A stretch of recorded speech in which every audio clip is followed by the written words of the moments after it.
West ইন্ডিজের বিপক্ষে one day সিরিজের শেষ ম্যাচে 0 রানে আউট হয়ে নতুন রেকর্ডের মালিক হয়েছেন বাঁহাতি এই ব্যাটার। যতই দিন যাচ্ছে ওয়ানডে ক্রিকেটে ঝিমিয়ে পড়ছেন লিটন কুমার দাস। শেষ 7 ম্যাচে 2 অঙ্কের ঘরে পৌঁছাতে পারেননি এই ব্যাটার। ওয়েস্ট ইন্ডিজের বিপক্ষে সিরিজে তার অবস্থা আরও খারাপ। প্রথম 2 ওয়ানডেতে 2 অঙ্কের ঘরেই পৌঁছাতে পারেননি। শেষ ম্যাচে ডাক মেরে গড়েছেন বিশ্ব রেকর্ড। ক্রিকেটের ব্যাকরণ যেন ভুলতে বসেছেন টাইগারদের ওপেনার লিটন কুমার দাস। যে সম্ভাবনা নিয়ে দেশের জার্সি পরেছিলেন এই ব্যাটার তা দিনে দিনে ফিকে হয়ে যাচ্ছে। ওয়ানডে ক্রিকেটে যেন কোনোভাবেই নিজেকে ফিরে পাচ্ছেন না।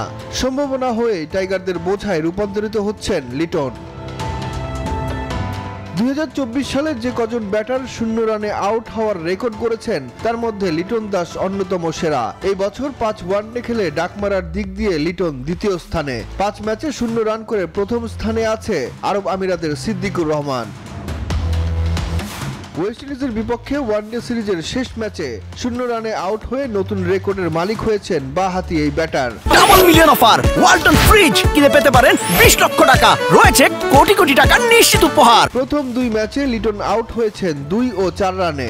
2024 সালে লিটনের মতো হ্যাটট্রিক শূন্য আছে জিম্বাবুয়ের মুজারা বানি, শ্রীলঙ্কার আভিষ্কা ফার্নান্দো এবং নেদারল্যান্ডসের মাইকেল লেভিটের। তবে এদের সবাই লিটনের চেয়ে খেলেছেন বেশি ইনিংস।